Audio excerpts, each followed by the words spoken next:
Welcome to the AAC webinar on improving fish welfare with the Code of Good Practices on Fish Welfare and Fish Welfare Indicators.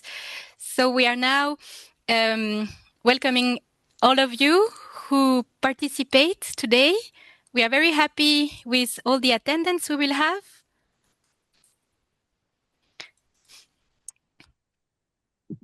And before I give the floor to the moderator of today's event, and also who will introduce you with all the indications about how it will happen, I want to say that we are very happy to launch this second webinar, and we hope that you will all find it very useful and that you will learn new elements. So now I'm giving you the floor, Phil, to start officially the webinar. Thank you so much for moderating this session. So good afternoon, everybody. Welcome to the second webinar. Please, firstly, let's decide how to use your interpretation. So you may have to click on the More button to find it at the bottom of your screen. And then you click on Interpretation and choose your language between English, French, German, Italian, or Spanish. You can change your language at any time, and hopefully that's visible at the bottom. If you have any technical difficulties, please make a note in the chat, and the excellent services of the AAC Secretariat will try to help you. Next one, please. So a few simple guide rules. Please mute your microphone, except when you're talking. It would be helpful in your participants list if you would make sure that you're named as follows there. So you can change your name by clicking on the participants, choosing your name. You will find 3 white dots in the right, which allows you to rename.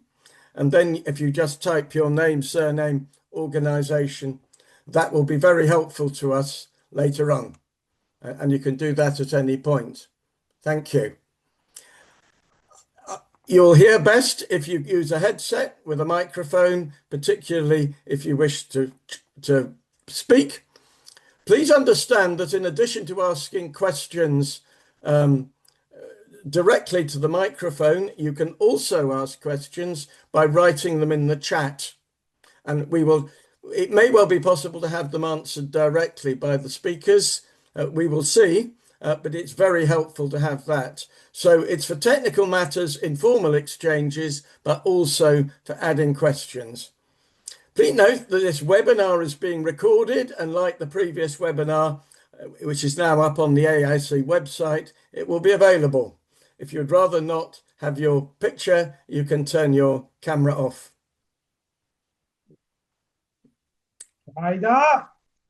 So here we have the webinar agenda.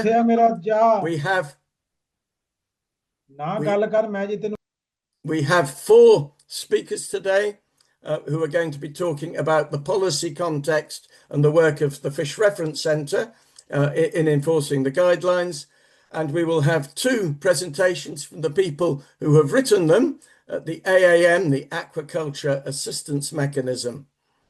As you can see, we'll have opportunities for you to ask questions and to receive answers. And we also have a couple of brief interactive sessions, one in a moment and one towards the end. Next one, please. So, the Aquaculture Advisory Council, the AAC, exists to advise the Commission on matters related to aquaculture, and it produces recommendations based on usually consensus of a range of over 50 member organisations who include members from industry, the sector, but also members from NGO and other sector organisations. So, for example, I'm on the AAC as a representative of Compassion in Well Farming, which is an animal welfare NGO. But today my role as chair is as vice chair of the Finfish Working Group, which is responsible for the matters including welfare that we're discussing today. One of the roles of the AAC as part of the strategic guidelines for implementing sustainable aquaculture is to try and disseminate ideas of good practice, and that's what we're doing today. Next one. So our objectives are straightforward. We want to present the content and the policy background to the good practice guidelines and showcase how they can be used to improve welfare in aquaculture. Thank you. We're about to take part in an interactive session for which you're likely to need your mobile phones and to be able to access a QR code. We're also going to be asking you to put your country in the chat.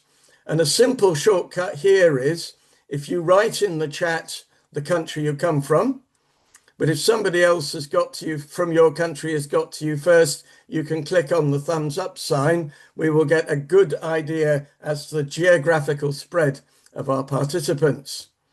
But if we can now move to the first slide, which will hopefully allow you to run a QR code. So if you find the QR code scanner, and I'm having a go at it myself now, hopefully that will take you to the website, which you can open, which takes you to Slido. And it starts by asking you these questions. Are you a fish farmer, an EU official, a member of the public, an NGO, etc.? And as you apply your answers, magically different numbers and percentages start appearing on the screen.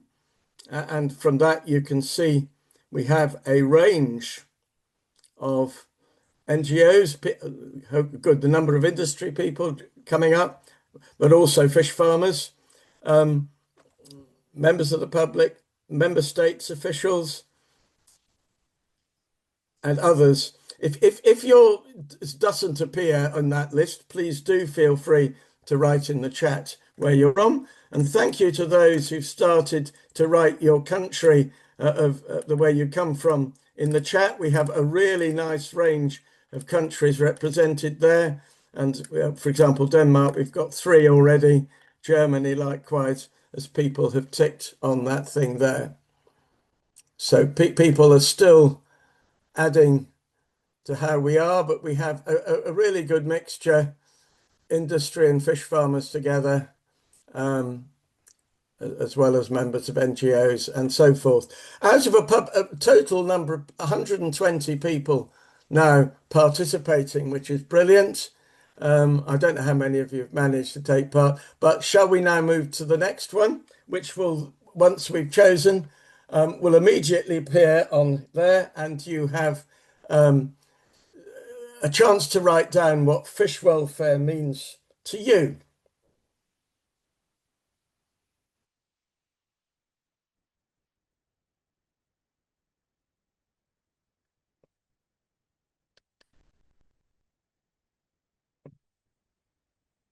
And immediately you can see a number of different answers coming up. You can edit your answer if you like, if you want to make it more like one of the ones that's already up there. At least I believe you can edit it. Actually, it's now telling me I can't do that, so my apologies. But you can see that there's a really nice mixture of things coming up on the screen of what it means for welfare. And some of these are to do with sustainability and fitting into a broader range of what makes a good aquaculture practice. But we also have things to do directly with the fish, like how they cope with their environment, that they're healthy, that they're happy, that they have a good quality of life, the life worth living. Those are things that are about the fish themselves. So for some people, fish welfare is about what it's like for the fish. For some of you, it's about things like good farming practices and what else you can do with that. I'm glad to see more than one language coming up here. I'm afraid I don't necessarily understand them all, but I hope you will. we are talking about all sorts of ranges that affect the physical welfare of fish, the behavioural welfare of fish, and also how the fish enjoy welfare as a result of all of those, as well as going into good farming practices, husbandry, and sustainability, all part of a clean earth, a good life. Oh, I like love and the future. So we have a wonderful range there of what fish welfare means to you. Perhaps we go to the next one. Sorry, we could stay at that one forever. So if we're now thinking, what are the biggest missing elements today in fish welfare? And you can tick more than one. Obviously, if you tick them all, they get equal prominence. So perhaps tick the ones that are most important to you in determining fish welfare, and try and work out which ones those are for you.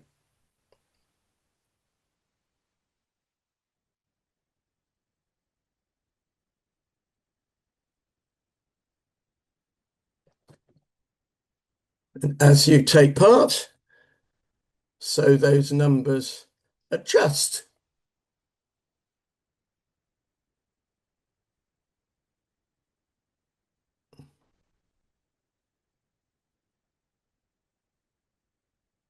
So one of the most important things, and this is the science of it that's coming out of it for you, is that knowledge gaps are really crucial. But we also need to worry about how we implement and monitor and implement how fish welfare is achieved. But there's importance for the other factors too. But definitely a high priority is going to be how we can develop research, also get better at running systems for welfare, but also how we disseminate that sort of thing better. All of these is clearly important to you.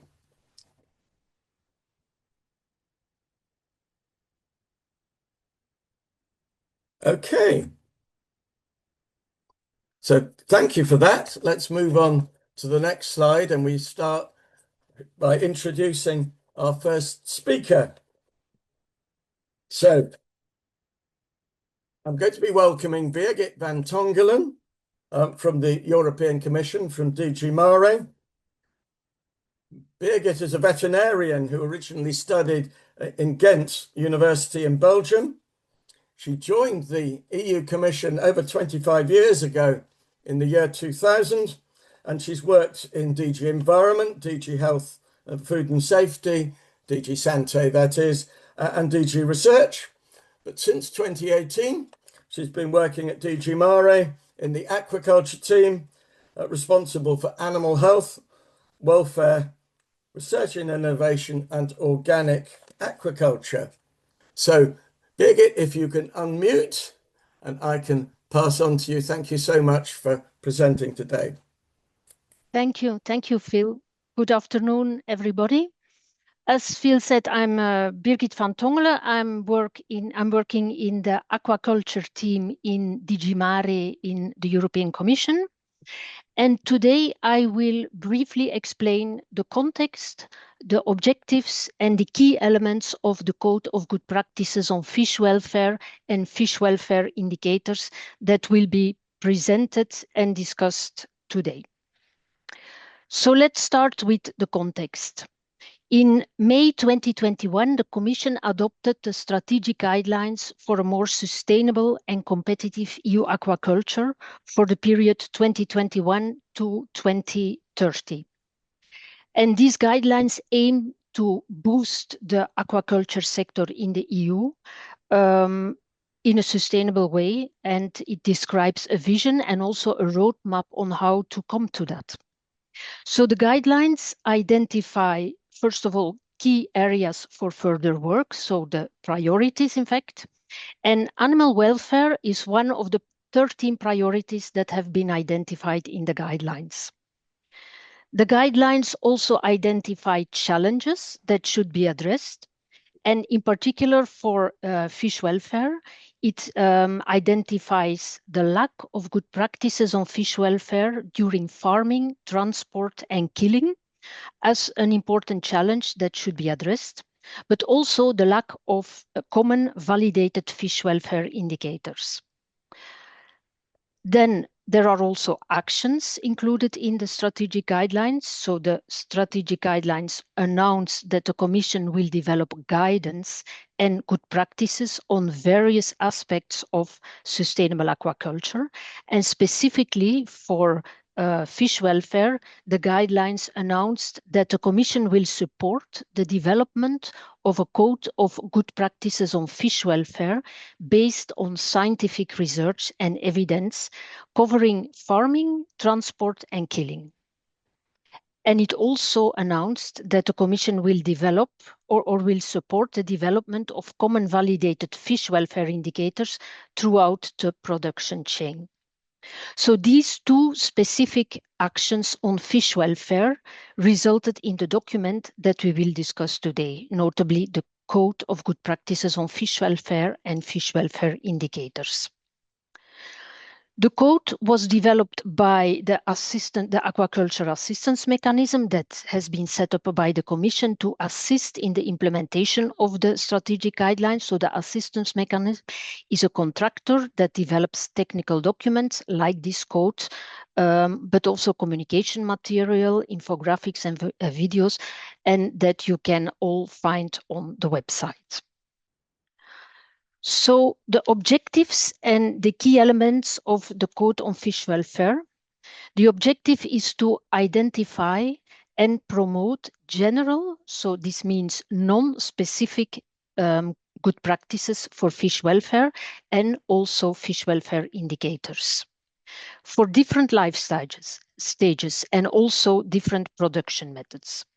What is important to understand is that the focus is clearly on welfare issues. I would say, because it is also complementing the document on good husbandry practices that is also available on the aquaculture website. And there the focus is on health and welfare issues. So here the focus is on welfare issues and it complements this good husbandry practice document. It has also been developed in close collaboration with the European Reference Center for the Welfare of Aquatic Animals that is working on species-specific good practices and indicators.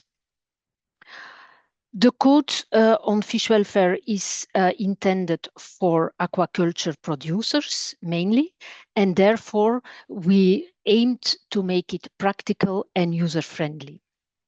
The topics addressed in the code are feeding, handling, water quality, stocking density, mortality removal, transport, slaughter, and environmental enrichment. Next slide, please. Yeah. So in the Code on Fish Welfare, there are two fact sheets. The first fact sheet is on general good practices on the selected topics. And the second fact sheet is on general fish welfare indicators, also for the selected topics. As I mentioned earlier, the species-specific good practices and indicators will be developed by the European Reference Center on Animal Welfare for Aquatic Animals. Next slide, please. So as the scientific evidence evolves, we will also update this code. So additional fish welfare good practices and indicators will be included in the future, and the updates will be done via the aquaculture website. Next slide, please. So where can you find the document? You can find it on the EU Aquaculture website.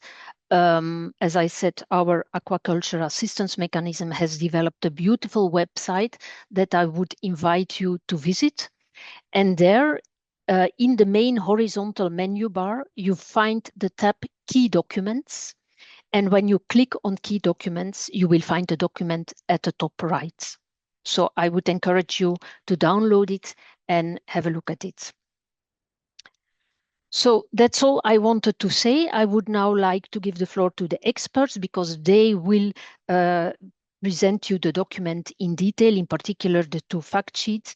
And I thank you very much for your attention. Thank you so much, Birgit. That was really helpful and useful. And so we have the idea of good practices, which is how you set things up and do things, and the idea of indicators, which is how you measure that it's going well, and we can be sure that your good practices are working. So I would like next to pass on, Birgit referred to the Fish Reference Centre, Fish Welfare Reference Centre, sometimes called EURCAW-Aqua.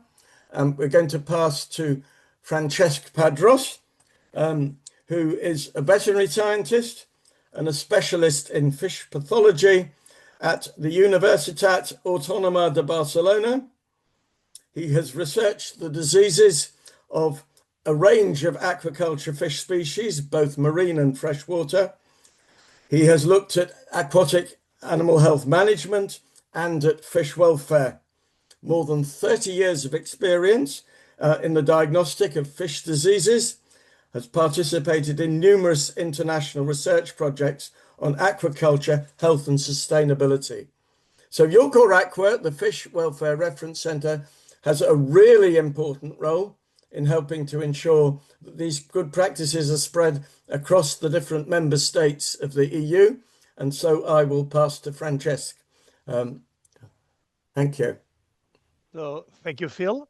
Do you listen to me? You're quite quiet to me, but I don't know how you are for others. More or less. I hope that everybody can hear me. One moment. I will try to.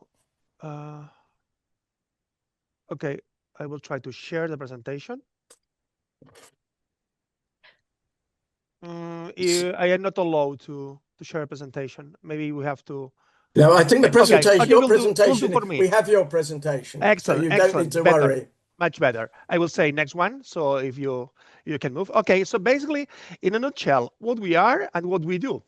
So as you probably know, we are in the context of the European centers of reference centers on welfare. We are 4 centers, one for pig swine, another for ruminants and equines.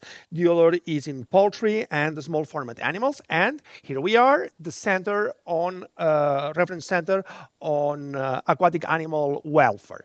And this center is formed by a consortium of 3 different centers. The main coordination is managed by our colleagues of the University of Crete. So the director is Dr. Michalis Pavlidis from University of Crete. Then the other institution involved in the reference center is the biology center of the Czech Academy of Sciences from the Czech Republic, and the manager is Dr. Ivona Mladineo.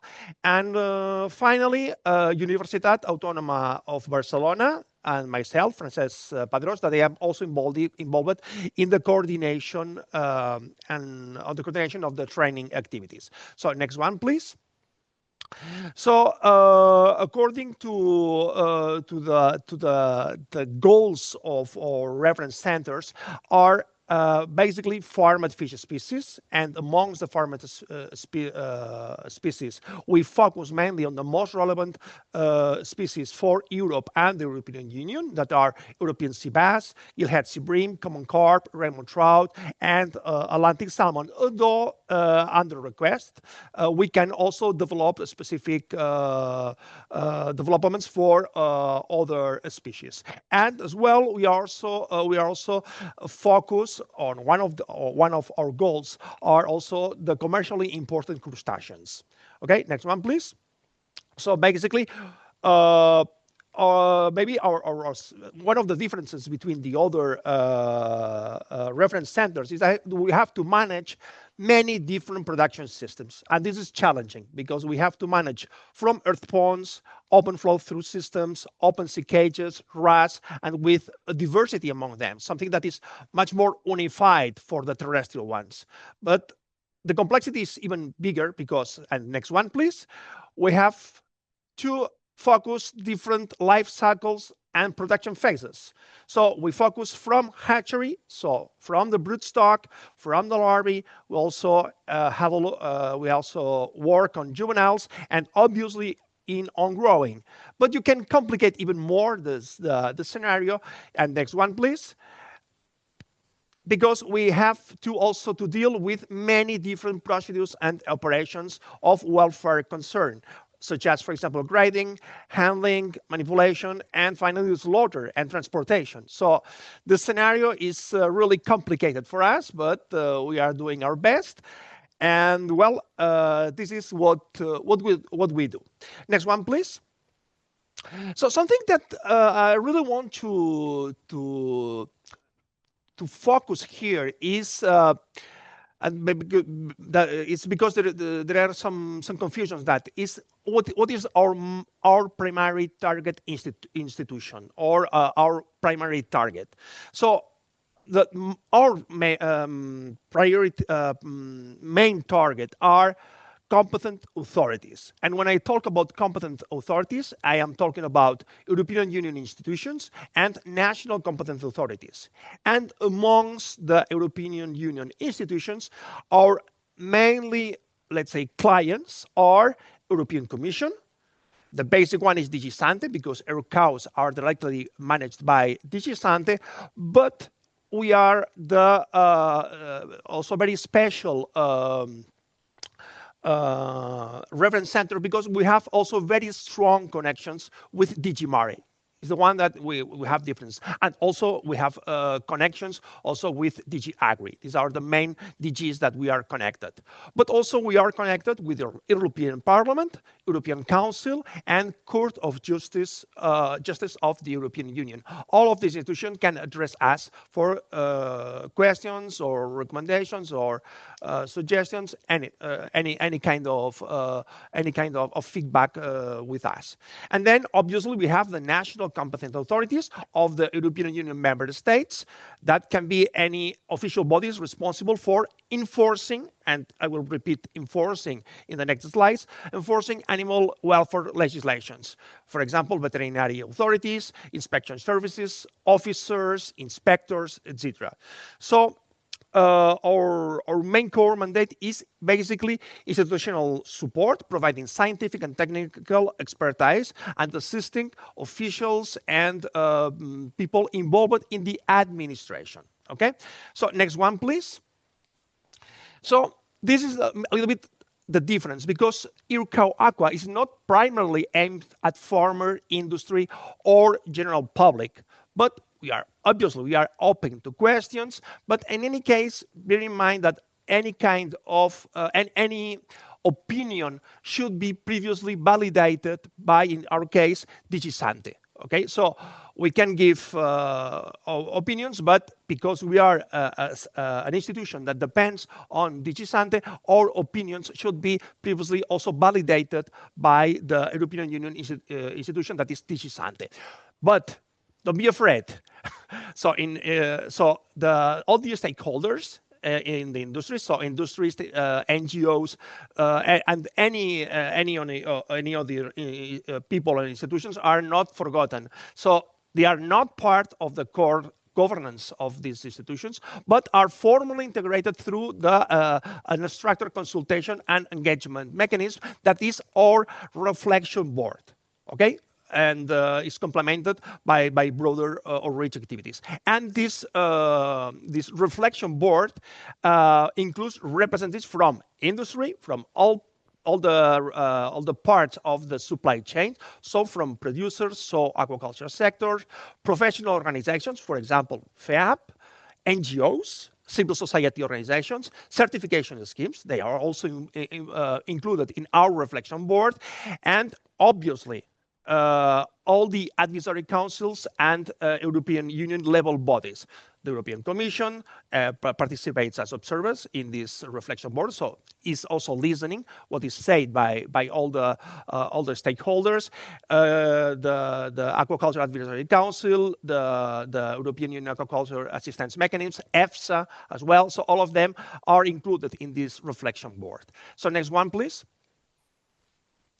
So which are the functions of this reflection board? So basically provides technical input and practical knowledge, feedback on our current activities and priorities, and they provide also first-hand information from the field, production systems, welfare challenges, etc. The reflection board meets periodically annually to discuss work programs and reflect on outputs and feature sessions. So to sum up, the industry, NGOs, academia, and the stakeholders, they do not govern EURCAW-Aqua. They do not receive direct services as primary clients, but instead they can act as consultative stakeholders. They can act as knowledge providers, and basically they provide us with a lot of feedback. So in some way,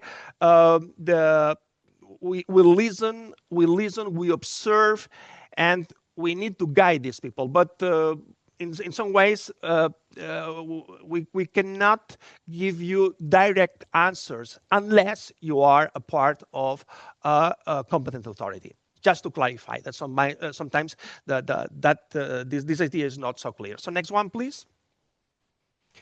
So the EURCAW-Aqua ensures broader representation through the continuous stakeholders engagement with all the stakeholders, the participation in sector platforms, like at this moment with the Aquaculture Advisory Council. So it's a good example of our participation in sector platforms, a participation in events and networking. So we are present in many scientific conferences, industry events, workshops and roadshows. But in this case, remember that basically workshops and roadshows are focused mainly for national and European competent authorities. And these activities facilitate the bidirectional knowledge exchange amongst us and ensure that the stakeholders' input is integrated in our future actions. Next one, please.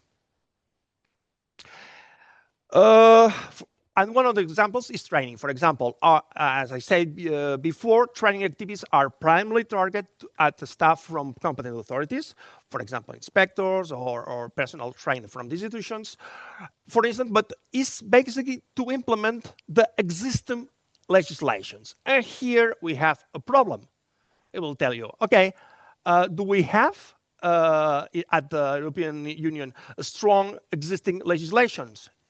I will say, not very much, but the European Union has a very clear idea that this should be sorted out as soon as possible, and is moving and is pushing. I know that from the Aquaculture Advisory Council and the Aquaculture Assistance Mechanism, you well know how the European Union is willing to improve all these areas. And one of these areas is also the legislation, because they recognize that we need to balance the legislations at least at the same level as the terrestrial ones. So the reason because we cannot produce trainings, and especially because we cannot mix, let's say, farmers and inspectors, is quite obvious. Because we cannot mix inspectors and those being inspected at the same time. So we tend to create separate and specifically target trainings for them. And this is based again for the reason because the officers, they need to enforce the legislation. If you are interested, we have already developed a document about the regulatory framework in live aquatic animal transport and harvest. This summarizes basically the existing legislation at level of the European Union and many European countries, European Union countries, and also it's also very important to take into account that that there are different levels of bindings and enforcement strengths. So they can move from treaties till guidelines. So to understand that is maybe the scope of the use of this different type of tools is different, and there are differences between the binding force and the enforcement strength of these different categories. So, for example, guidance, documents, recommendations, etc., without an enforcing existing legislation can not be a binding document for the inspectors. So the inspectors at the end, they have to be binding, especially if they have to take a decision. They have to take this decision concerning this binding force of the documents. Okay, so each one has a different level of enforcement. Next one, please. Next, please. I think we are stuck in the same. Yes, sorry, we are going to do it. We have just one technical issue. Okay. We are solving it right now. Okay, no problem. At least it's not my fault. This is something that we manage the presentation. You start getting nervous, and okay, we can wait. So basically, this is the information I wanted to tell you concerning the important part of the legislation. Legislation for us is very important, and legislation is also very important for the officers. Okay, because during the inspections, the basis is the legislations. Because there are many, let's say, low aspects that they have to take into account. So the role of the inspector, the inspectors are different, for example, as other roles, for example, as say people that make recommendations, or the role of the NGOs, or even the certification schemes on that. So for them, legislation is very important, and any action of the inspectors should be based on that. So the next slides are basically about our activities, the past and new activities. So as soon as we can have it in the screen, I can explain you, and I will try to speed up the presentation. Okay, excellent. It's moving yet. So thank you very much. So I will present basically what we did during the first work program in 2024. That was first the creation of our nice and beautiful website portal. Here you have the address, and you can I invite you to access to the website whenever you want. The next one, please, is the creation of a help desk secretariat. Here you can is the official way to contact us. And next one, please, is the provision of a knowledge repository, the Zenodo. So the Zenodo is also available. It's open, and you can access to the Zenodo. Next one, please. So in 2024, we started with the network building. Next one, please. We are organizing workshops. We started with first workshop on rainbow trout and sea bass. Next one, please. Training. We started the first training activities. And next one. The development of a communication and dissemination strategy with the development of social media, newsletters, and fact sheets that are open in our website. So this is a material that is not only for inspectors, so it's open to everybody. We have a specific part only open for inspectors, but all these materials are open to everyone. Next one, please.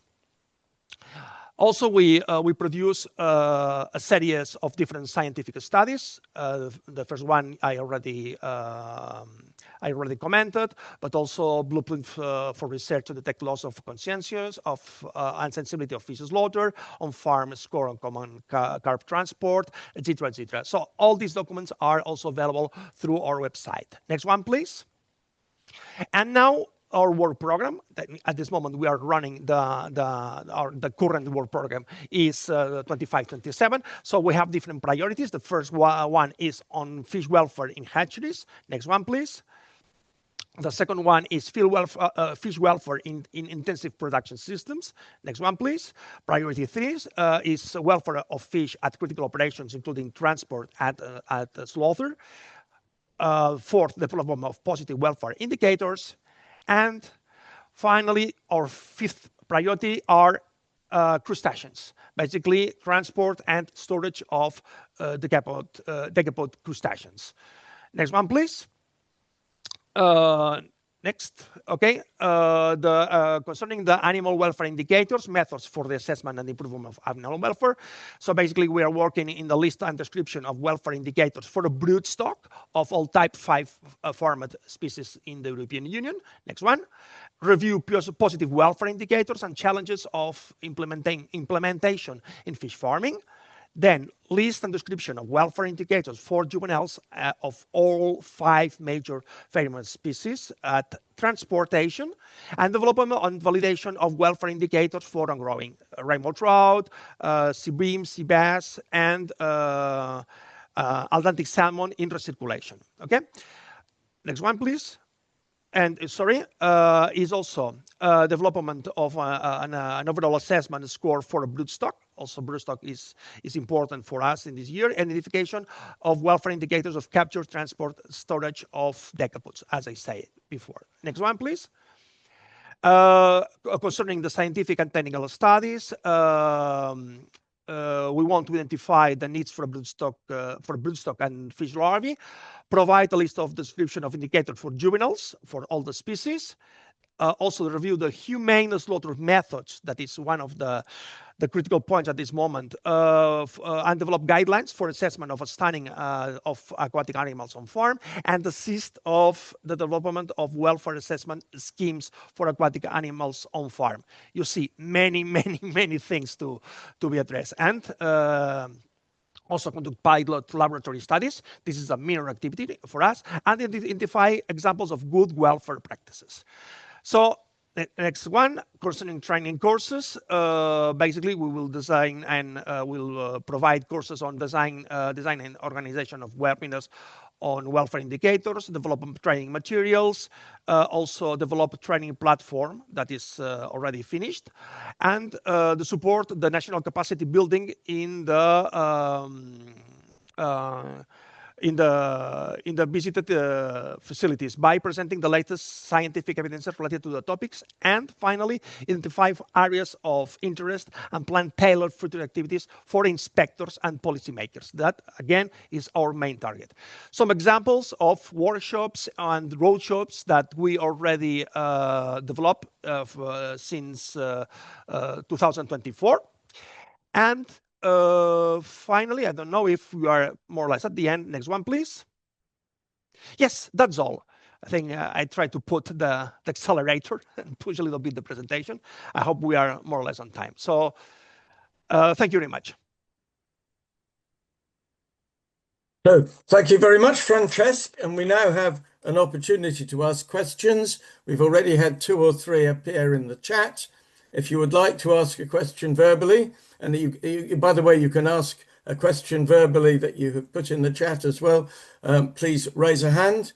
While we're waiting for the first one, Francesc, the first 2 questions in the chat are closely related, and I think the second one is easier taken first. The question of how NGOs can influence you, which I suspect is going to be by joining the wonderful reference centre. And the second question is, how can they join the reference centre? Perhaps you'd like to, with 2 excellent NGOs have asked this question in the chat. I'm wondering if you can help them with their answer. This is very simple. Just drop us an email, just introducing you. So probably we already know you. So basically, just declare your willingness to participate in the board, and that's all. Simple as that. Thanks for that. And if you've tried before, do try again. Yes, I guess that would be it. Thank you. Sometimes we are really very busy, and sometimes we forget to answer. But basically, this is our procedure. Yes. There is a ticketing system, so please use the official ticketing system. So because this is for our own traceability.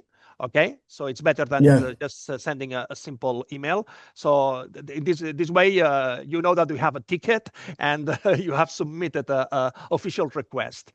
This is also for our traceability. Good. So an official request. That's the answer. Okay. Try again with an official request is the answer. Are there some more questions? Does anybody want to ask from the audience? We have a question about turtle exclusion devices. I'm not sure if they're relevant to aquaculture, and that very important welfare issue, as has been raised.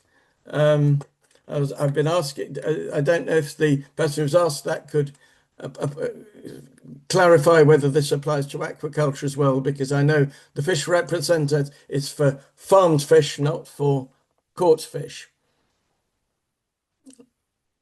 Does anybody have a question to ask? Please raise a hand. Natalie.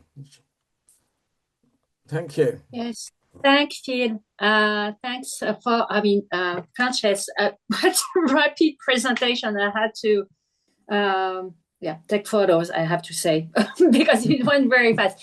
Now, I speak on behalf of Ornamental Fish International, which is the voice of the global aquarium sectors stakeholders, but also the European Pet Organization, as we have some aquatic ornamentals being in ponds and aquariums. I was wondering, because we are a member of the AAC, and we provide input on horizontal matters when it comes to horizontal activities. As you know, seafood species, aquacultures, practices, and then legislations, or the other way around, have a direct impact on aquaculture practice of ornamental fish. And I was wondering if at the Fish Welfare Center, you were looking at the ornamental sector practices when you were working on the 5 species that for which you have a mandate, because it's for our sector, it is very important that what is being developed or considered for aquaculture practices for seafood species consider, or at least take into account, what the practices we have for aquaculture of our ornamental fish. Okay, may I answer? Please go ahead. Please go ahead. Okay, yeah. So thank you, Natalie. To the first question, if we also deal with ornamental fish, the answer is not by now. Because why? There is a reason for that. Because the EURCAWs are basically let's say, designed to provide support to the farming activities. So basically, the main target is our, let's say, farmed fish or farmed aquatic animals. But I perfectly understand your question. So, for example, the same question can be addressed, for example, concerning fisheries. Fisheries is a big also issue concerning welfare, especially obviously for slaughtering. Maybe because DG Sante is usually focused, and this is my personal opinion. This is not the opinion of EURCAW-Aqua. I think that because DG Sante is mainly focused on farmed terrestrial, terrestrial and aquatic farmed species, maybe requires also the focus of DG Mare here. Because, for example, with DG Mare is much more sensitive, for example, to fisheries. So maybe DG Mare sometimes needs to knock the door to DG Sante and say, hey, remember that there are other animals, ornamentals and fisheries that may require attention on that. So obviously, if we receive the mandate from DG Sante that also please include, or there are specific questions addressed that we should work on that, we will be more than happy to support these areas. But our, let's say, our roadmap is clearly defined by DG Sante. So I think the target should be, okay, contact DG Sante, explain that, explain these necessities. And probably DG Sante understand that. So probably they will contact us and will ask us if we can also cover these necessities, in your case, ornamentals, because but remember, ornamentals are in terms of species and are even much more complex. So remember, we have a reference center only in pigs, swine, single species. this is heaven because it's just a single species, a very standardized processes. So we're really that our scenario is really complicated. Obviously, I also work with ornamentals, so I know what does it mean. So, but remember that you are adding complexity to our system. So this is a little bit my suggestion. If you want to be ornamentals also included in the activities on the EURCAW-Aqua. So thank you very much. So thank you. I mean, effectively, we really need 10 EURCAW-Aquas to deal with all the species, and we would need 100 for all the ornamental species and 1,000 for all the wild species. But hopefully one day, I think is the answer to your question, not yet. Alain, you were next.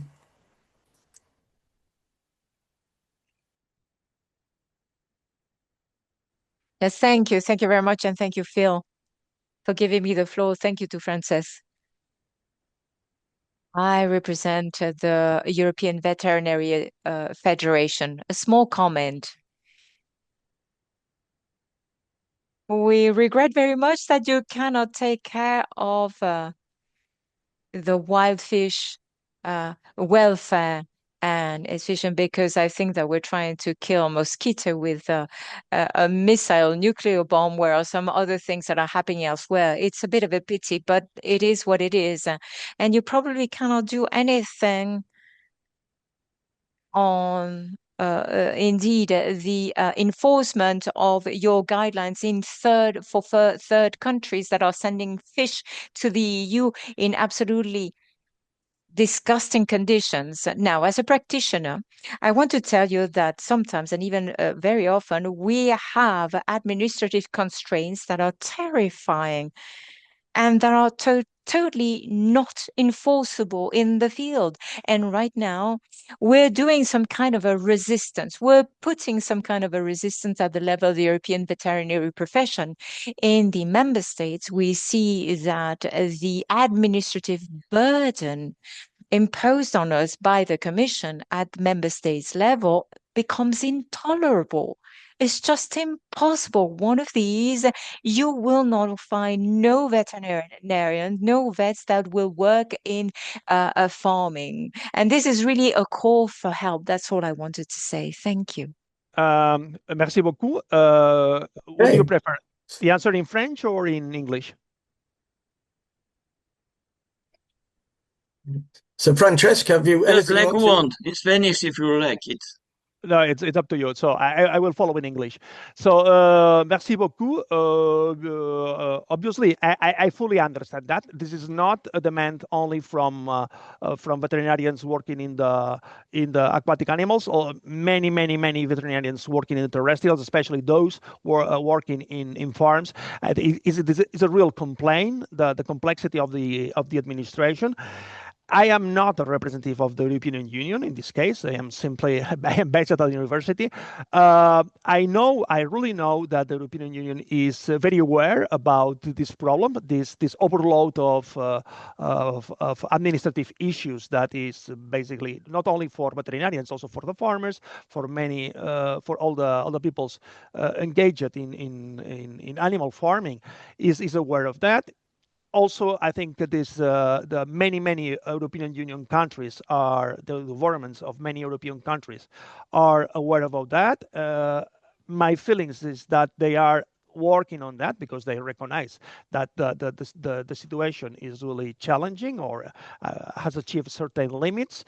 But I cannot say you anything else, because basically this is first a political decision and then a technical decision how to adapt the guidelines and the procedures to. Obviously, we have to follow the laws and the legislation, but a different thing is how, or the way that we have to do that. We can do it in a simple way or in a complicated way. So I fully agree with you that I think it's a huge concern for all the stakeholders at this moment working in animal farming in all the European Union. But this is my personal opinion about that. I cannot give you obviously any statement on behalf of the EURCAW-Aqua. I mean, thank you very much. Thank you very much. And I didn't mean to cut you off speaking in French. We have time very briefly for a short question, please, from Marianne, and a short answer before we move on to the next section. Marianne. Thank you. I am from Aquaculture Stewardship Council, and we've just released a new farm standard which has a lot of operational welfare indicators in it. So I'm just curious about your training courses. What's your timeline for having those courses available for farmers? Oh, a really good practical question. Off you go. Yeah. Yeah, so again, remember that our training program is mainly focused for competent authorities. So most of our trainings are focused on officers or to inspectors.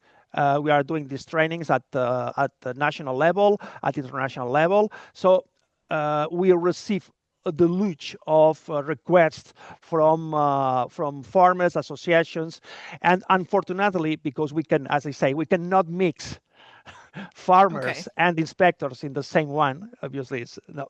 So, but if possible, I think one of the possibilities of cooperation with farms or with certification schemes, in your case, for example, will be, for example, helping in your own activities. So we are very happy to participate. Obviously, we have to define exactly what will be our role, exactly what will be our message, or the information. Obviously, we have also a lot of technical information that is transversal from farmers or inspectors, so we can work with that. But remember that also we have in mind that our main target are inspectors. So it's and because this is because I insisted in my presentation that I know that everybody wills to do their best, but remember that we have limitations concerning our mandate. Okay, I don't know if I explained well that. Yeah, you did, but hopefully it can cascade down your training to others. Sure. So most of the contents of our trainings, some of them, they are online, so they are available through our website, so they are open. So perfect. Thank you. Welcome. And thank you, Francesca. And there's two questions in the chat you might like to answer later. Otherwise, if your questions don't get an answer, please do email them to the AAC and they can be passed on. But maybe they can be answered in the chat. Thank you so much. A really useful, practical-minded talk. And we now move on to the next one,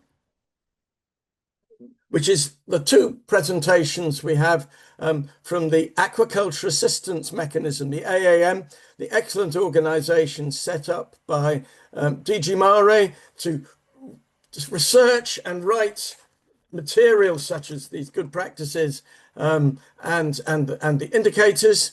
And we have a real expert today. We've got Dr. Pablo Arracavala Lopez, who's a researcher at Imedia CSIC in Spain. He's a member of the Fish Etho Group Association in Portugal. He's focused his research on marine fish and aquaculture systems, their ecology, their behavior, and their welfare. And he's integrated approaches from ichthyology, it's a wonderful word for the study of fish, behavior, ecology and physiology to try and produce more sustainable and responsible aquaculture projects. He's authored over 70 peer-reviewed publications, including excellent ones on environmental enrichment in fish. A really important part of welfare is enabling to provide fish with environments which meet behavioural as well as physical needs. And in fact, he has this particular interest in fish ethology, environmental enrichment, and welfare assessment. Actively involved in a practical way in training of students and industry people and other stakeholders. So I'm very pleased to pass over to Pablo. Hello, Phil. Thank you very much for the introduction. Hello, everyone. Well, today I would like to talk. Well, I'm one of the members of the team that were in charge of writing this code of good practices on fish welfare and fish welfare indicators. In particular, I was in charge of the fish welfare indicators part or section, with the main goal of making the fish welfare indicators and behavioral assessment applicable to the industry. Should I say next to the Okay, thank you. So during the next slides, I will start talking a bit about the first work that we made. It was a review on the existing publications related to different welfare assessments and protocols, which were based on fish welfare indicators. And then I will talk a bit about the different types of indicators that we can find, and also how we and the selections of those indicators that we made for this document. And finally, I will show some of the fact sheets of the general fish welfare indicators that we selected, and you can find in the document. Next, please. So next, please. So as an introduction, as I say, we focus on different publications. We made a review of all the existing publications at that moment when we were writing the document. And of course, the first thing that we made was check and review the report from the European Food Safety Authority, some of them based on the animal welfare aspect of husbandry systems and for farm fish, where they show a welfare assessment based on a risk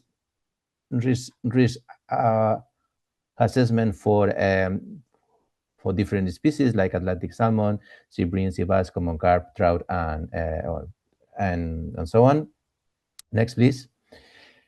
They also have some other reports more focused specifically on stunning and killing, where they show a semi-quantitative way of assess the welfare of the fish in different species. Next, please.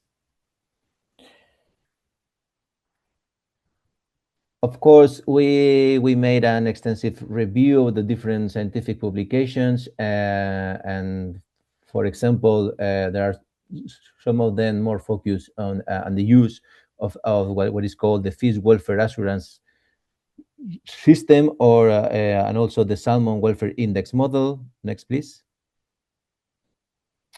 There are some other publications with their approach was completely different, using different indicators, more focused on the behavior or more focused on the lab-based ones. For instance, we have the fish welfare evaluation index, the operational welfare score index, my fish check, and the qualitative behavioral analysis. Next, please. Then there is already published a quite large number of different handbooks and manuals, especially for the species that are farmed in the Northern European countries, focused on salmonids, but also on cleaner fish. Next, please.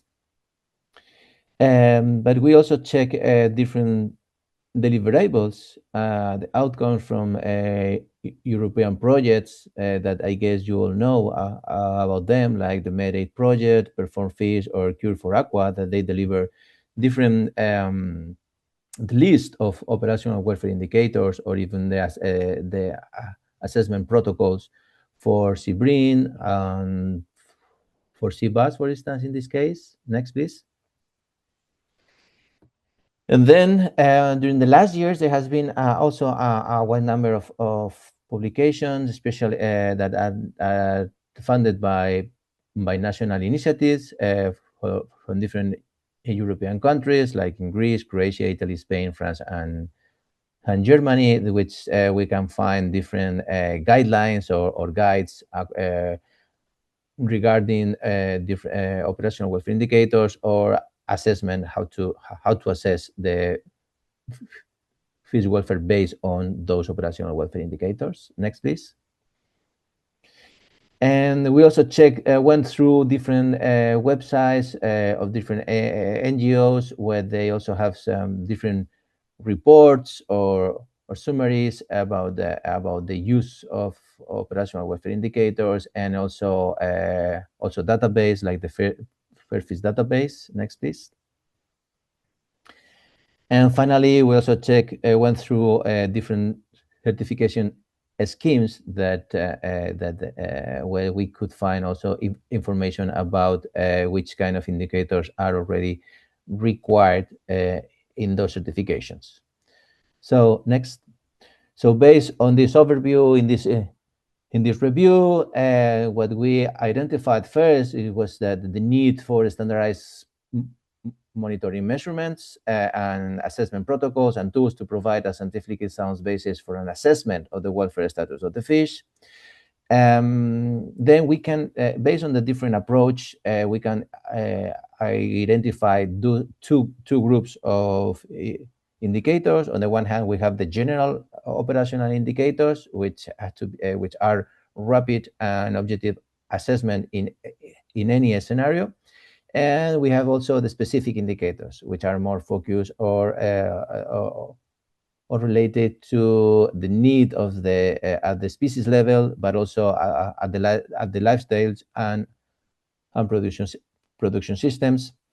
And finally, we also identified that the lack of training, especially on the use, on how to measure, how to use these operational welfare indicators. Next, please.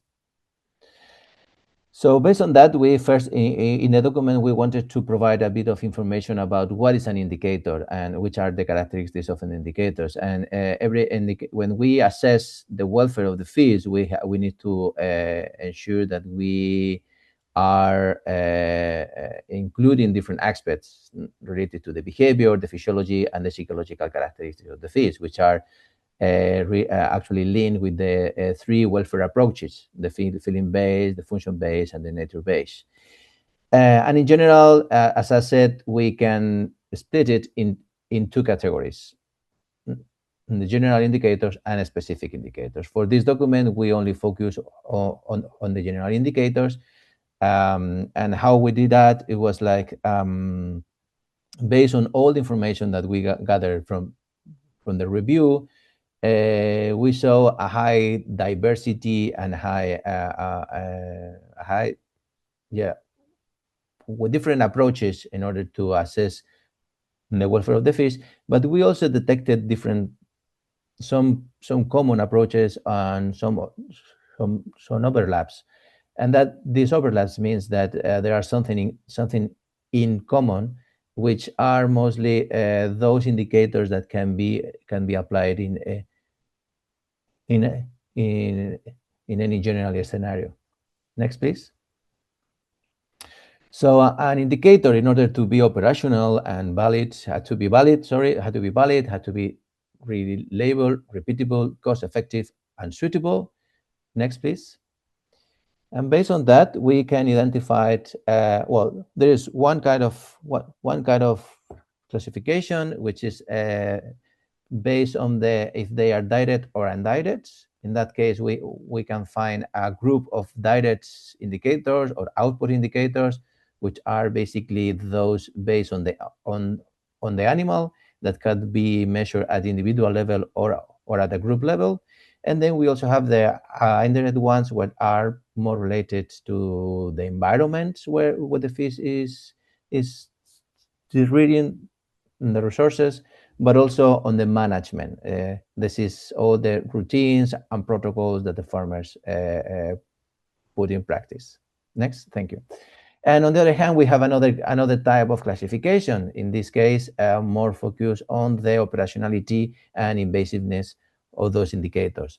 So as a first step, we can identify the proper operational welfare indicators, which are the more operational and less invasive ones. And at the second step, we can find those that are called the welfare quality metrics that are operational but relatively invasive. For example, you need to handle the fish check for wounds or for injuries. And finally, we have the third level, which are the functional welfare indicators, those that you really need to take samples of the fish and go to the lab to measure these kind of parameters. So, but all of this depends on the problem that you have in the farm, or the operationality, also the equipment that you have in your farm. Next, please. So in our case, we selected a series of operational welfare indicators that allows for objective, rapid, effective, and a minimum invasive assessment of the fish in any production system, in any species, and any life stage. In this document, we try to be practical and user-friendly. So we selected the most practical on-farm operational welfare indicators for the different topics or procedures that we will talk later. The species-specific indicators are out of the scope of this document, as well as the management welfare indicators, because we decided to focus more on the animal, or on the behavior, and also on some other and on the environment. You will see that in the document, for each topic and for each procedure, you will find like 4 or 5 indicators. We try to provide a small number of indicators in order to be effective and focus mostly on the, as I said, on the animal behavior and other relevant parameters. Next, please. So in this table, you can see those indicators that were selected. In total, we identified 11 indicators and which ones were selected for the different procedures, or for the different topics. Next, please. For example, for the feeding, during feeding, we selected the food anticipatory behavior and feeding responses. Of course, all the behaviors mostly related with the feeding, but also some other indirect effects. No, please go back. Well, it's okay. It's okay. But also those that can be related with potential aggressiveness or competition with the food, like the condition factors which are related with the incomes, with the feeding rates, and the growth of the fish, but also the skins and fin condition that can be damaged due to this kind of aggressiveness or competition. Next, please. And then during handling, we identified some of them that can be direct effects on the fish, like the body injuries, and can be very stressful for the fish. So, for instance, we can measure the respiration rate of the concentration of dissolved oxygen, and also some behaviors after being handled, like the time or the feeding response of the fish after being handled. Next, please. For the water quality, we identified 6 indicators, as some of them related with the feeding behavior, but some others also with the respiration rates, mostly directed with the quality of the water. Next, please. For the stocking density, we selected 5 indicators, some of them related with those increase of the oxygen consumption in the tank, so mostly related with respiration and the dissolved oxygens. Also with the behavior, like the swimming activity, if they are stressed or not, and some of them related with the skin or the fin conditions, given that these high densities can trigger some of these damages in the fish, and the condition factor, which is an index, as I said, highly related with the growth. For mortality, we identify 5 indicators: the feeding response, the use of space, also the dissolved oxygen and respiration rate, and the swimming activity. This is being before the fish are dead. These are some indicators that can give you some signs of that the fish is having some kind of problem that can lead to a mortality. For transport, we selected 4, like the feeding response and the use of space after transport, and during transport we can also check the skin and fin conditions or the oxygen. Next. For the slaughter, it was most in this case, in this topic, we also included all the pre-slaughtering practices, not only the stunning and killing, but also the crowding, transfer, or pumping, and some and those procedures during harvest. And for instance, we identify potential indicators like the body injury, dissolved oxygen, respiration rate, and surface activity, and specifically for in order to try to identify the stunning effect of if a stunning method is applied, we identify the vestibular or ocular reflex. And finally, in order to assess the effects of any environmental enrichment that can be applied in any unit, in any rearing unit, we identified six other indicators, mostly related with the feeding, with the use of space, with the behavior among them. So next, please. So this is the summary of all the indicators that we selected. And here in my last slide, I put an example of what you can see in the fact sheet in the document, where you can find for each topic the list of indicators that I mentioned before, the metric that can be used if it's present or absent, operational recommendations in order to help, and also some comments and rationale in order to help the reader and in this case the farmers to understand better what's the meaning of these specific indicators and how we decided that can be useful for each topic. And I think this is my last slide. Yes, thank you very much. I'm available if there's any question.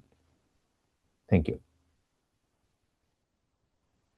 Thank you so much, Pablo, and lots of people responding as they have to previous ones.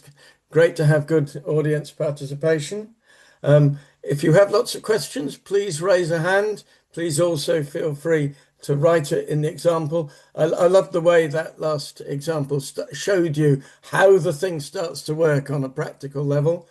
If we're waiting, tell me a favorite indicator that you think tells a lot about the welfare of fish. Wow, it's not a single indicators. I think the more indicators that you can use, the better assessment that you will do in the fish. It depends a lot. Again, you can find general indicators, which is like the first sign of that something is happening there, both for positive or for negative. But it's not that single as if I measure one thing, I will know exactly what is going on. I think that you should use more than one for sure. The more, the better. And then sometimes you actually need to go into lab-based indicators in order to, if there's something happening there more problematic, you really need a bit more information. So you really need to go to other metrics. And usually also depends on the species, depends on the farming system. You maybe you might need some other species-specific indicators. But as a first view, as a first assessment, easy to apply on farm for everybody working in a fish farm, I think the indicators that we selected, this handful, like 4 or 5 indicators, can be something very useful for this rapid approach, for this quick assessment of what's going on in the system. Thank you very much. And of course, I forgot to give a list of things for people asking questions to do. They're on the screen. Everybody managed wonderfully last time. Please do use the raise hand button if you would like to ask a question. And I will give you the floor in turn, as I did before. Likewise, any questions in the chat. But while we're waiting, How well do fish farmers and others respond to training sessions that you work with them? Because I know you do that. Yes, actually, we provide different trainings to different stakeholders, not only fish farmers, but in the specific case of the fish farmers, they are very open to learn. They are very open to know more about the fishes that they visit every day. And one curiosity is that they know more than they really think. I mean that these are the people who work with the fish every day. They take care of them. And maybe the first goal in the first objective in their mind could be productivity in terms of economic and or in terms of biomass. But in general, we all know that the better is the fish, the better quality and the better product and the better growth you will have. So if they get the welfare right, they get better production. Yeah, exactly. So one of the main things that I like to do during my trainings is make them in their brain this link between what they already do, because they do a lot about caring the fish. This link with the welfare things, that because they already care of the fish, but maybe this link with the welfare aspects is something that they miss. And for sure there's big room for improvement, but also they are very open to learn and to improve. Good. Luca Malotti, please ask a question. Hello. Hi, Pablo. Thanks for can you hear me? Yes. Hi, Luca. Thank you for the great presentation. I was curious to understand if the indicators you selected could be used more effectively with automation, or you think that there are operational indicators that are already good as they are without implementing, a computer-based assessment? Like I'm thinking of the use of space or fin damage. Yeah, thank you very much, Luca, for the question. I mean, technology is here for helping us. So you find and you can use some technologies that can measure some of these parameters more efficiently and more accurate. For sure, you can use them. But we try to at least select most of the indicators that you don't really need it. Because if you can afford it, of course, it's much better if you can use these kind of technologies like video-based analysis and so on.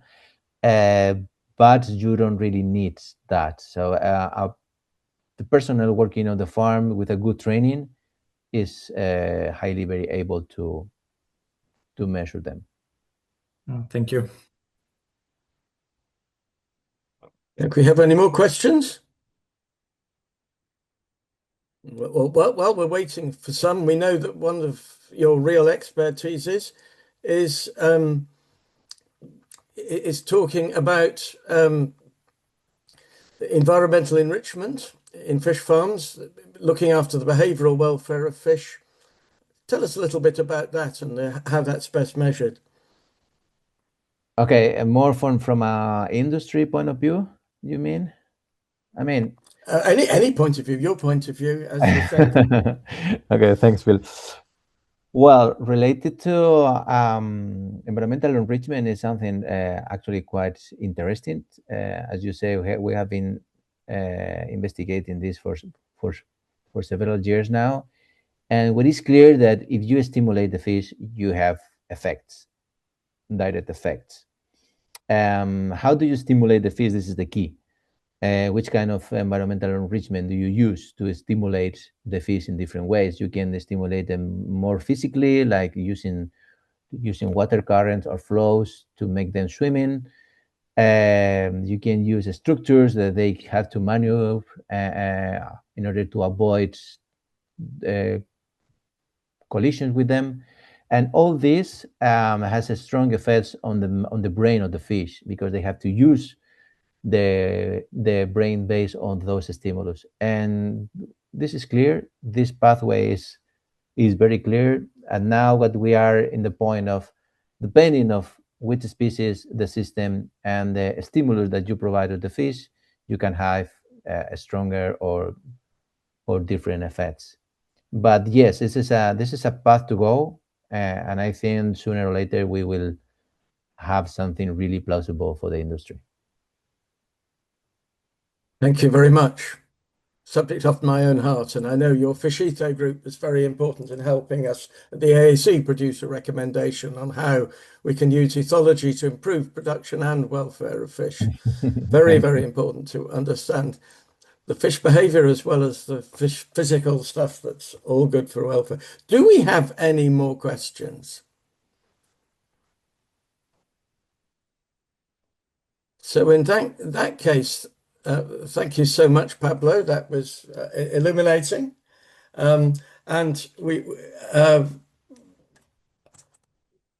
will pass to the next talk. But yes, we will pass the next talk, which is from Mara Florente Manzanares, also working for the Aquaculture Administrative Assistance Mechanism. And she's going to talk about applying the practices in aquaculture operations. So over to you, Myra. Hi, thank you. Good afternoon, everyone. Thank you for joining us today. My name is Mayra Llorente, and I'm working in the aquaculture team at NTT Data. I have participated in the preparation of this document together with Pablo Arechavala, Tiziana Pacciarini, and David Bassett, contributing to the development of good practices on fish welfare. Next, please. On this slide, you can see the sections I'm going to present: the scope and objectives, methodology, synopsis of the good practices by topic, and at the end of the presentation, there will be time for discussion.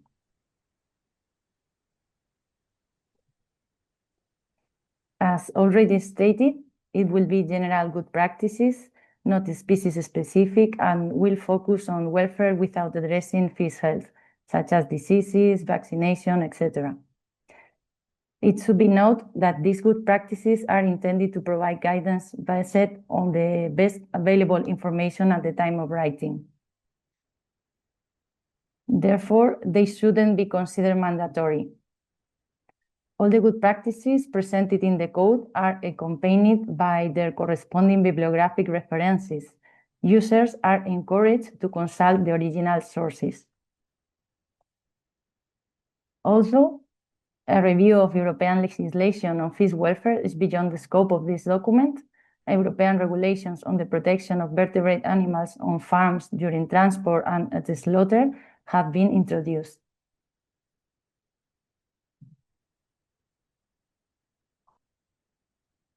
This presentation focuses on the list of general good fish welfare practices included in the Code of Good Practices on Fish Welfare and Fish Welfare Indicators, and is not a consultation on this document. The methodology used of this preparation will explain. Presenting a synopsis of the good practices by topic, and giving the AAC members the opportunity to discuss these views about the industry would, could, should apply the code. And how the list of good practices has been prepared. As a starting point, the general good practices were extracted from the previous document, Good Husbandry Practices for Aquaculture, developed by the Aquaculture Assistance Mechanism in 2024. The next steps were collection of general information on good practices on fish welfare in countries such as United Kingdom and Norway, European member states, non-governmental organizations such as Compassionate World Farming, Eurogroup for Animals, among others, European Producers Associations guidance documents and handbooks, international organizations such as FAO or WOW, among others. Also, the recommendation from the Aquaculture Advisory Council, the results of an online survey launched on 22nd October and ending on 6 December 2024, addressed to EU member states, Norway and UK, the AAC members, the WestMed mechanism, and the fish expert group from the European Partnership on Animal Health and Welfare. And total 36 responses have been received from 21 EU member states, Norway and UK. Conclusions drawn from a cluster meeting held on November 8, 2024, with experts from relevant European funded projects and 13 experts from the Aquaculture Assistance Mechanism Board of Ambassadors. And finally, the document has been reviewed by the European Commission, DG Sante, and a group of experts from the European Union Reference Center for Animal Welfare prior to its final publication.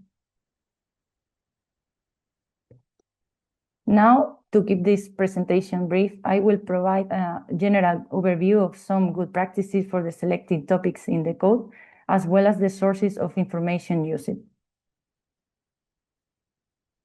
In the case of feeding, we identified 4 general good practices. This general involve providing food to all fish, avoiding stress, adapting feeding practices to the type of production system, life cycle stage and species, and respecting water quality. You can see the source of information. Handling. We have identified 13 recommendations, such as having qualified and properly equipped personnel, minimizing operation as much as possible to avoid stressing the fish, etc.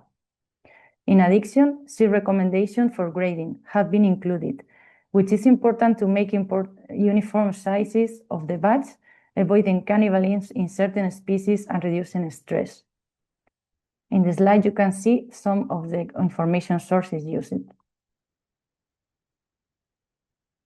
Water quality.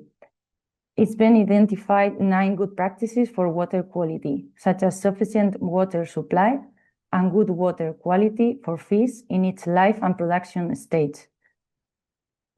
5 general recommendations regarding the most relevant physiochemical parameters, oxygen, temperature, pH, salinity, carbon dioxide, and ammonia, and 3 concerning microbiological parameters, including include systems controlling the microbial community to maintain beneficial populations, or increasing the water renewal rate at specific times, as well as the use of the ozonizers, ultraviolet system, etc. You can see some of the sources. Stocking density. 6 general indications, such as adjusting to the biological needs related to environmental conditions and the production system to maintain water quality. Also, find out if the rare species are solitary or likely to show in small or big groups at different life stages, as well as if they coexist with other species in the wild. You can see some of the sources. Mortality removal. 5 general recommendations have been identified, such as any dead or near dead fish should be removed as soon as possible. The code of death should be recorded, and other general indications. There you can find some of the sources. And transport. In total, 27 general good practices have been identified for transport. This topic is divided into 4 phases. Pre-transport is about planning transport systems and fish. There are 10 general recommendations. For example, vehicles should be equipped with devices or materials to dampen vibrations and limit their transfer to transport units, fasting before transport, etc. Loading and unloading, they include a general recommendation. These are the most stressful stages of transport and must be handled carefully, minimizing the time out of water. Where possible, transport pumps should be used instead of nets. Pre-transport crowding times should be reduced, etc. Transport. 15 general indications were identified. It includes a transport system, documentation, contingency plan to address emergencies, monitoring fish welfare and water quality, among others. And post-transport. It includes a general recommendation. In this phase, it's important to monitor the fish condition on arrival and keep appropriate records. You can see some of bibliographic sources.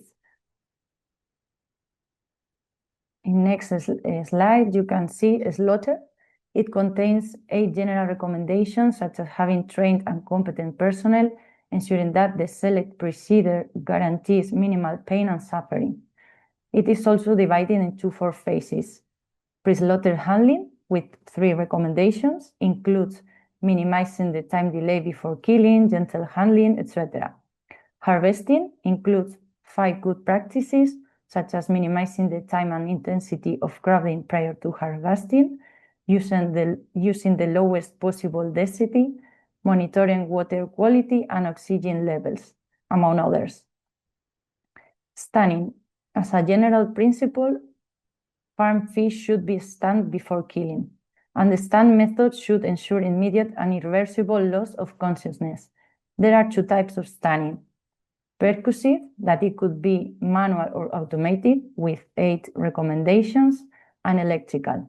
It's included 7 general indications.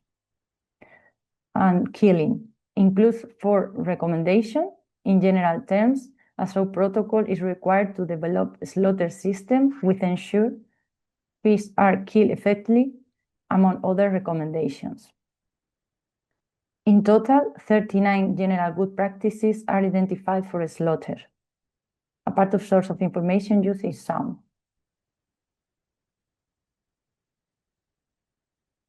And the last topic is environmental enrichment. 11 general indications are identified for environmental enrichment. In addition, this topic includes a section dedicated to lighting, with 6 general recommendations, as it is a crucial regulator of fish biological processes, including diurnal and circannual rhythms, developmental transition, and behavior. Some of the most current specialist scientific articles have been used for this topic. I'm very faster, sorry. And thank you for your attention. In the next slide, we have a list of sources, but the complete list is in the published document in the website. Thank you very much. I think a good list of references will be extremely useful. I welcome questions. I see there's been one in the chat.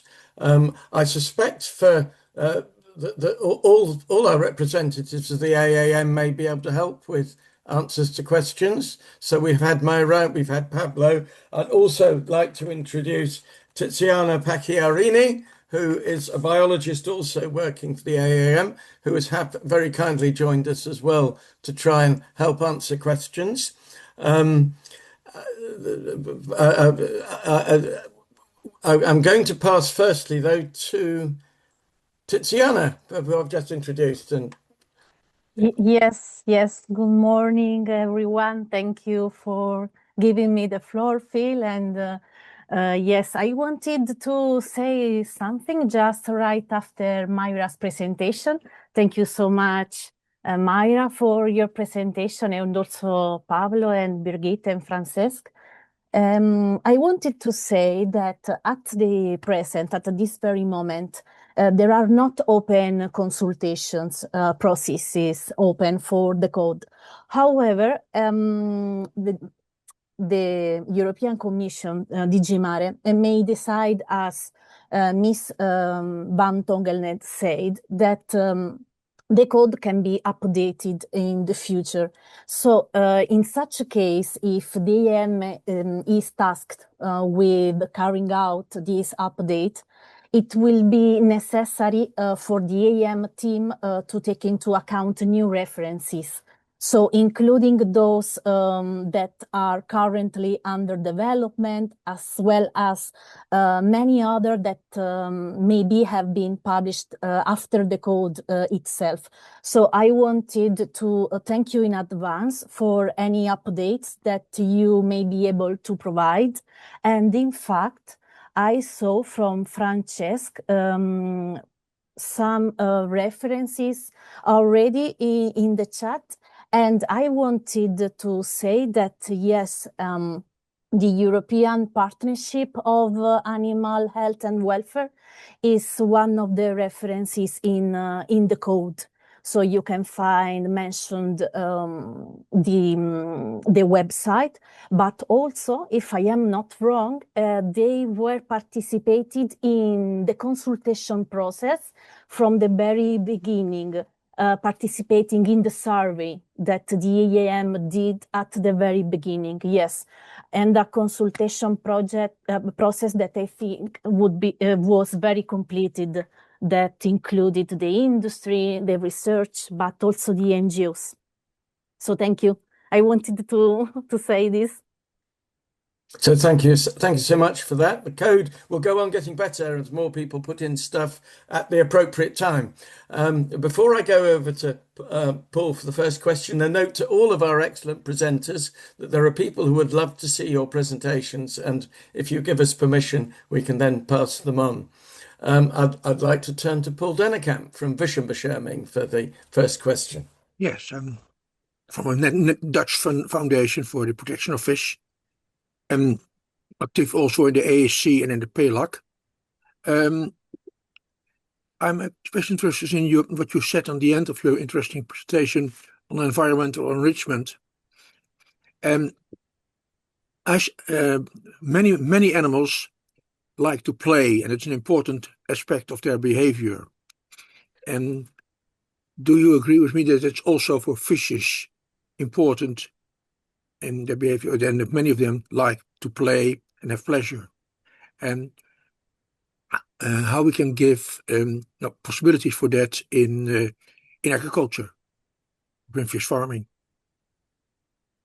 Okay, thank you, Paul. I think I can answer Paul this question. Thank you, Paul. Yeah, actually, it's very interesting. I agree that there's this positive feelings on the fishes, but we face one of the main problems is how to measure them, how to be sure that the fish, the animal, is experiencing these positive feelings, this pleasure, this enjoying, this joyful. This is one of the first barriers that science had to cope with, had to deal with. But what is sure is that providing positive stimulus, providing environmental enrichment that can bring some positive effects on the fish, is possible, and I think that it's a matter of trying and testing different environmental enrichment and see the effects on their fish. In our cases, in our studies, we didn't find any negative effect on growth or any other or any other behavioral or physiological effect, but we do find some positive effects on the cognitive aspects of the fish, which can be somehow related with positive effects on the welfare of the fish. But going further and trying and in order to be able to identify play, joyful, pleasure, and some other positive feelings, I think we first need to identify how to measure them, especially in fish, I mean. Thank you. Happy with that, Paul? I just start, and indeed it's difficult to measure, and it's trial and error. But I think we should try. Definitely, yes. We are in it. Yeah.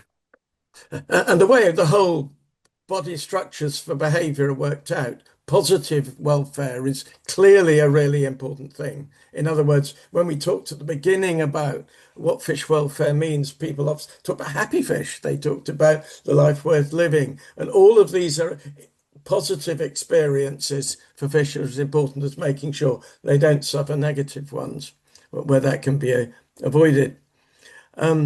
Okay.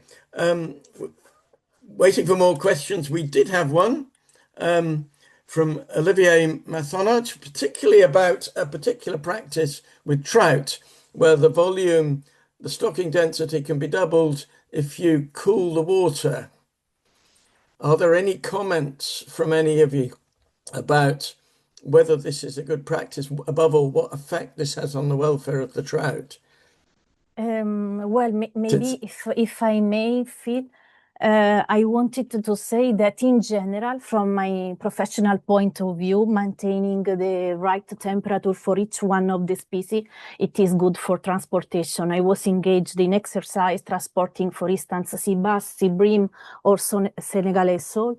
And of course, temperature is important, and it could be also for trout. But the fact is that the code didn't look into species-specific good practices. So in this case, I don't have any literature or any study to support any recommendation supporting this, you know. So from my professional point of view, I would say that keeping the optimal temperature, it is always an advantage. But I cannot answer, I cannot provide an answer related to the code because the code only looked at general aspects. Thanks, that's very helpful. That almost sounds to me, I would interpret it as a no. We should be getting the temperature right for the fish during transport. That shouldn't be for the purpose of carrying more. But that's perhaps a little interpretation for me. Francesc.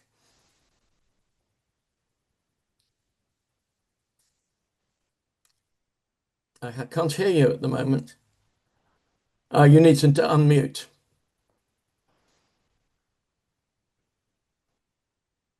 Okay, I know. That looks it. Yeah, yes. better. Okay, so thank you, Tiziana. Yeah, I fully agree with you, and I think most of us will agree. In the case of trout, we have been discussing this in EURCAW-Aqua, and basically the general idea is that the importance, the most important thing is that the transplantation should be done in the normal thermal range for this species. This is clear.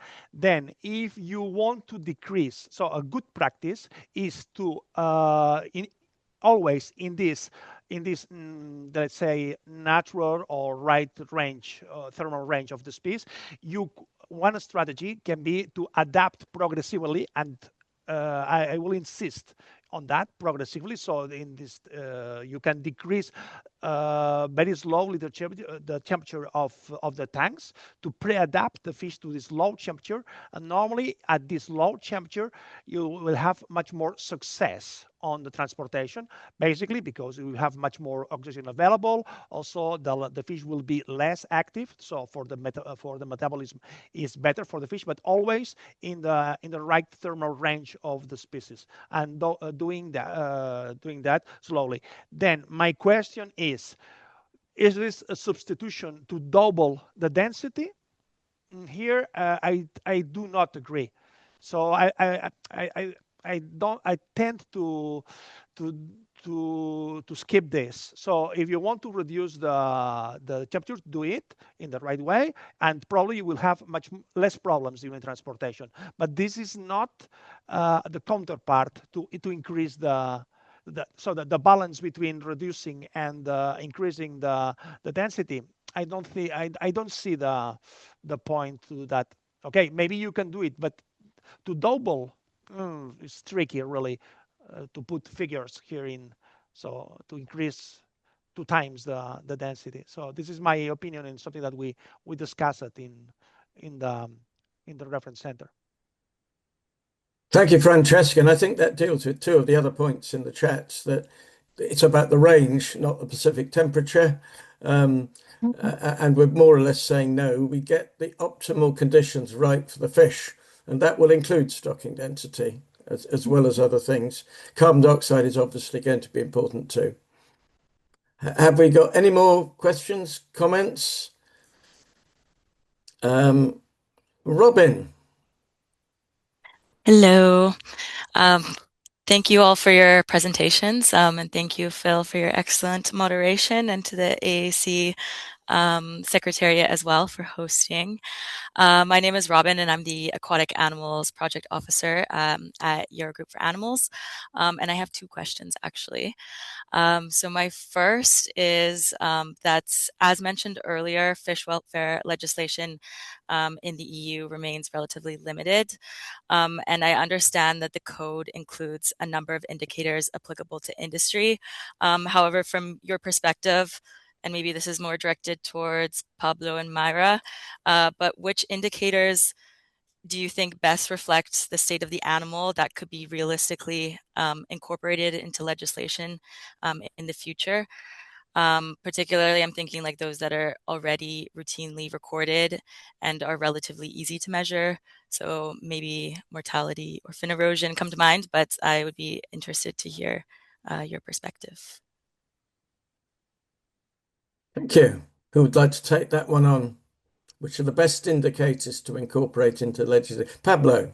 Yes, thanks, Robin. Thank you very much for the question. It is indeed a very good question and hard to answer briefly. I think there are many documents already available about the different use of indicators and more specific or more general. In our document, I think it can be a good starting point where the legislation can focus on, where we already make the work and make the selection of those indicators that can be practical and easy to apply and general for any kind of fish or any kind of conditions.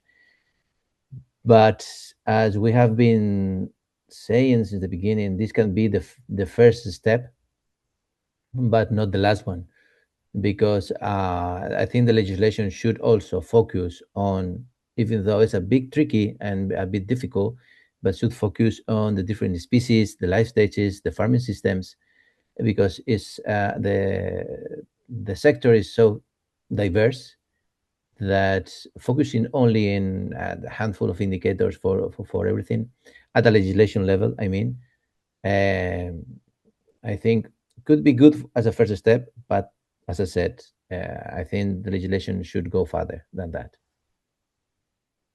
I don't know if I answered your question, Robin. Yes, thank you. I don't know if there's any other comments from the speakers, or I can go ahead with my second question. All right. So my second question maybe is more directed towards Francesc or Birgit, but some of the topics from the EURCAW-Aqua work program overlap with some of the previously planned mandates from EFSA, which are currently on hold. So I'm wondering how you see like the respective roles of EURCAW-Aqua and EFSA as complementary in this context, and how you plan to avoid duplication and ensure coherence between scientific advice and implementation. Okay. So concerning that, I think Aitana is here with us. Aitana is from EFSA, so we have a quite fluent contact with EFSA and particularly with Aitana. So we really we do not overlap. We complement each other activities. So basically, because DG Sante is quite involved in the reference center and obviously with EFSA and coordinate that. So at this moment, I think it's better if Aitana can explain what are the current objectives concerning aquatics, because they also work on basis on specific plans and mid-long-term plans. So at this moment, we do not overlap, and neither we overlap with Aquaculture Advisory Council. So maybe the topics are similar, but the approaches are different. So this is not an overlapping. Okay, so concerning that, I think it's better if Aitana can explain more how are they, let's say, the current activities on aquatics. So I am not the right person to do that. So I already presented my part. Thanks. Do we have Aitana here willing to take the floor? Good afternoon. I mean, if you hear me. Thank you. You hear me well? I can hear you, yes, very well. Okay. Many thanks for the webinar. I am happy to be here. Well, as Francesc was saying, we are trying to align with them. I don't see any overlapping. I think that the work that they are doing is very useful and needed, and I think it's not overlapping with EFSA. In EFSA, as Pablo was talking, we did a lot of work during the 2008, 2009 mostly, with a lot of scientific opinions. Currently, we don't have anything on the table, but for sure we are aligned with our colleagues in EURCAW, and if anything comes, we will remain aligned. But I agree with Francesc that I don't see the overlapping, see more the alignment and the coordination. Well, so thanks so much, Aitana, for that. You might be glad to know that we've discussed in AAC, both industry and welfare groups have a great faith in EFSA and the very important work you do. We're very much hoping there will be something on the table in due course for you to do. We think your work and that of EURCAW-Aqua, we're delighted to hear, is totally complementary. And we look forward to... We have those excellent EFSA documents from around 2009, and we're looking forward for many, many more. And thanks for your input on that. Any more comments?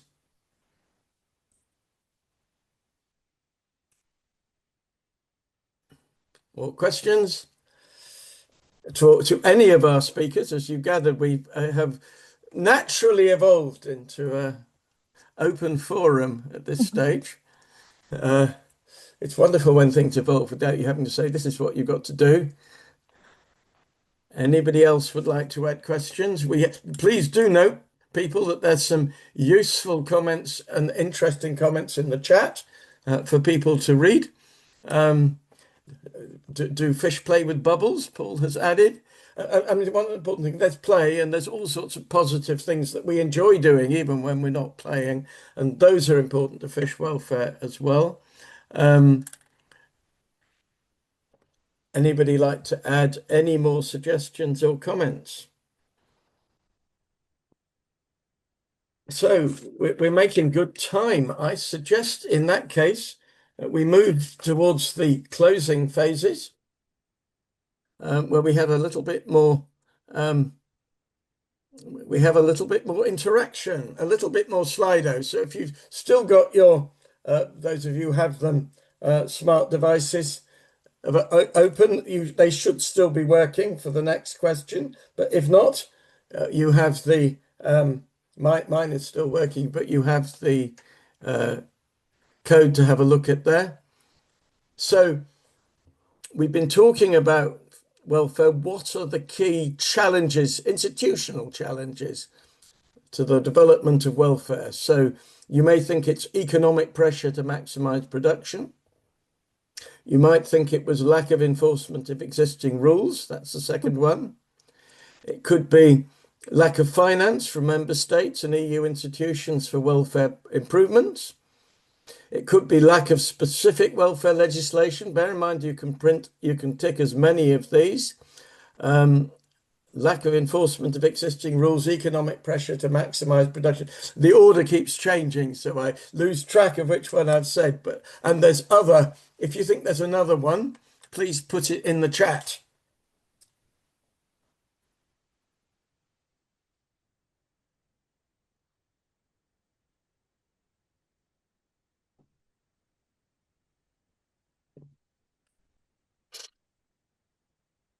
There's still people taking part.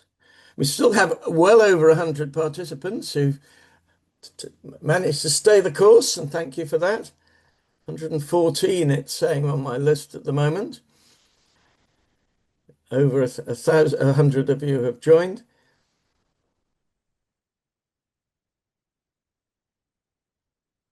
And so, I mean, there are two issues that and we're going to add a lack of harmonization, and we had that issue also of Alan raised earlier of the importance of third world, third country importance, lack of specific legislations. We've got legislation and harmonized requirements, which covers both of those. But we have really quite high priority given to we need more knowledge and we need the right legislation. And those are two really important things that we need to come back to. Perhaps we can now move to the next one. One practical change, and this one is a straightforward, it says enter a word, but it can be a phrase. One practical change that we could do in the next 12 months to improve fish welfare. What do you think that?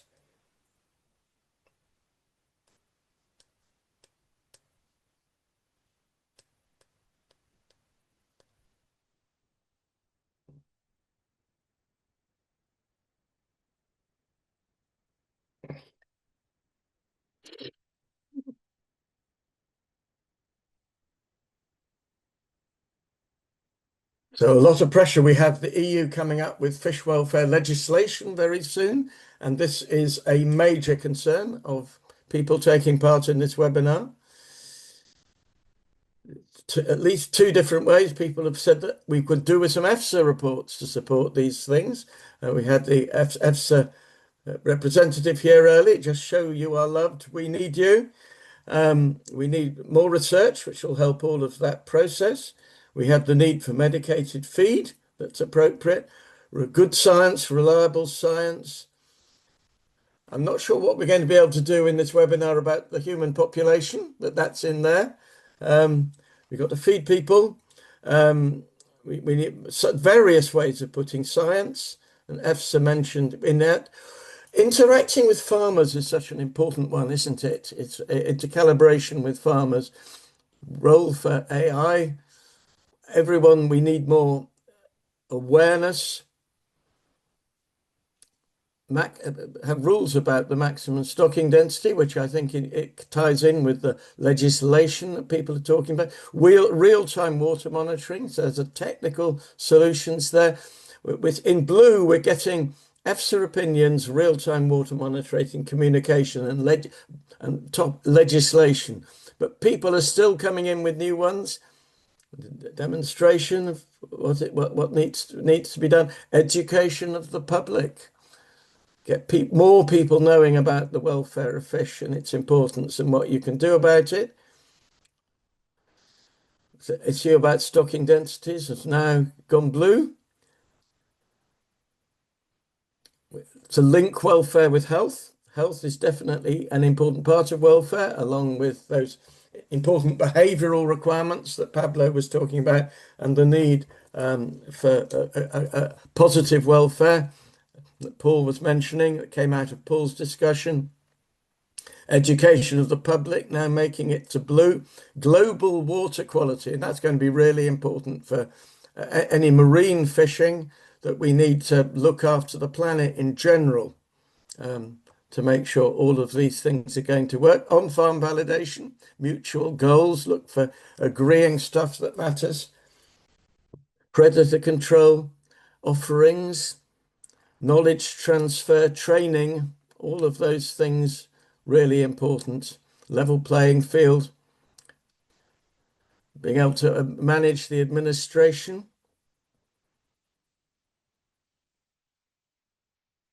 So wonderful. People are still coming in with ideas on this one.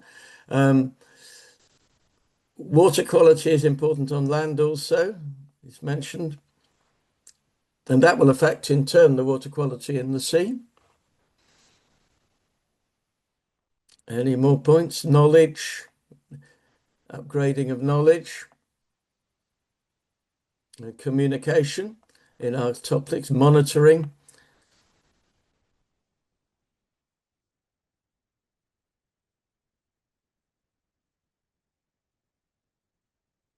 We need good logical legislation. I think that's a brilliant real-time water monitoring coming up into blue. People are still adding their comments. Good that you're still thinking.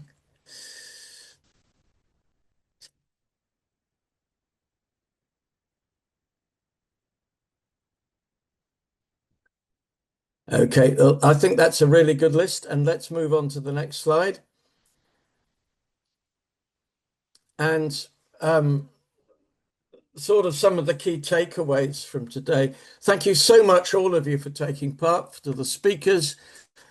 A special big thanks to the AAC and especially Alicia, who's made this go so smoothly. She's done an absolutely wonderful job of managing this so well.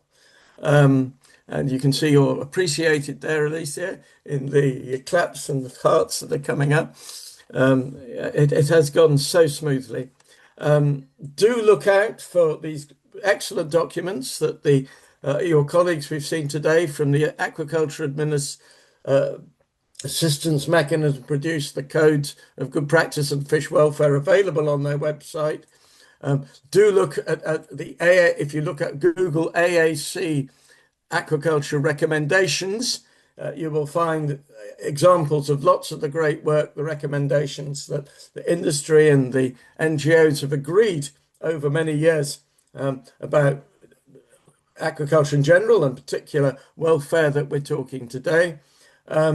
There will be a recording of this webinar available soon on the website. I'm hoping, thanks to these presenters, that some of, at least of the presentations will also be available. If you haven't had a question answered, please, you've got an email down there at the bottom to email the Secretariat at aac-europe.org by about a month, 4 weeks today, that looks like it, something like that, the 23rd of April. If you would like to have any more answers from our speakers, who've kindly, I think, agreed to say things. Thank you so much for everybody who's thanking us in the chat. A sort of finishing point to say, we're talking about good practices and indicators. We're talking about the good things that farmers can get right to make sure that their fish can have good welfare. That affects the potential for welfare in your system. But we're also talking about measuring the welfare indicators that come out to make sure that the good things you're trying to do are working. And between them, we then have an interactive process that enables you to improve the practices, improve the outcomes on a continuous process so that we end up with good welfare. We have the idea amongst us that fish welfare matters. It may matter to you as part of good production practices. It may matter to you partly as part of the sustainable approach. It also matters because it matters to the fish. The fish welfare is something that they experience, okay?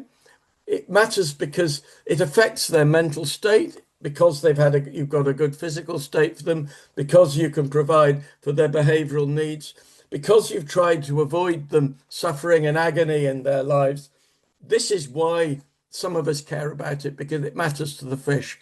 But it also matters to all in a civilized society that we care, not just about ourselves.